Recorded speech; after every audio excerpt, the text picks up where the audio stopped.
je suis June, de mon nom d'artiste, on va dire.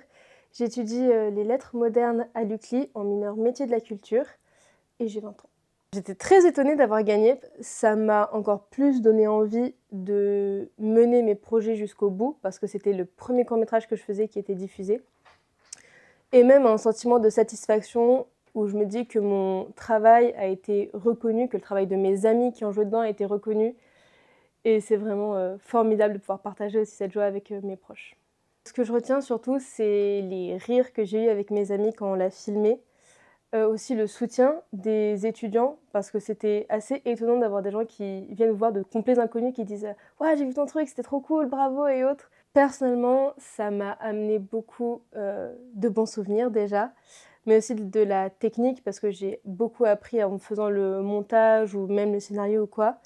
Et en tant qu'étudiante, ça m'a rappelé l'importance d'avoir des hobbies, parce que c'est vrai que j'ai tendance à beaucoup me concentrer sur les études et à en oublier aussi ma vie personnelle. Et donc c'était chouette que l'école même propose cette petite bulle qui permet parfois de respirer quand on est trop concentré dans ce qu'on fait. Et donc c'était très agréable. Je dirais qu'on n'a rien à perdre et qu'il faut y aller, parce que dans tous les cas, on a tout à gagner, que ce soit bon, pour gagner le prix ou même gagner de l'expérience, pouvoir respirer, justement faire une espèce de pause dans ses études, ou même partager un moment convivial, parce que c'est vrai qu'aussi la mission culture, pour rien que la mise en place du projet, nous a vraiment beaucoup aidé, était vraiment à l'écoute et c'était très agréable, ça nous a vraiment aidé. Donc rien que pour ça, ça vaut le coup d'essayer. J'ai choisi la forme de court-métrage parce que c'est la forme avec laquelle je suis le plus à l'aise, parce que j'en avais déjà réalisé auparavant. Et donc je me suis inspirée de l'histoire d'Eugenia Kuida, une ingénieure russe qui a perdu son fiancé dans un tragique accident de voiture et qui, en regardant un épisode de Black Mirror, une série dystopique anglaise, s'est dit pourquoi j'essayerais pas de recréer mon fiancé en version intelligence artificielle. Et donc c'est ce qu'elle a fait. Et ça a marché. Elle y a mis beaucoup de temps, mais ça a marché. Et en fait, elle l'a mis sur l'App Store pour que la famille de son fiancé puisse télécharger l'application.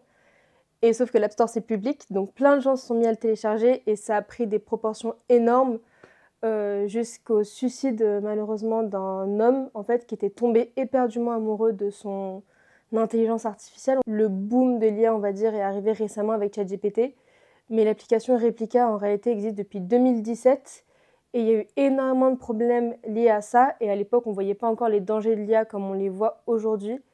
Et donc je trouvais ça intéressant de se pencher sur en fait un problème qui existe depuis des années mais dont on ne prêtait pas vraiment attention. Et c'est pour ça d'ailleurs que je me suis amusée, on va dire, à glisser plein de petits détails dans le court-métrage, que ce soit des prénoms des personnages qui ont tous une signification, à la musique par exemple qui reprend la respiration d'une personne quand elle pleure, plein de petits détails comme ça qui font passer tout un message aussi derrière, encore plus profond que l'histoire elle-même.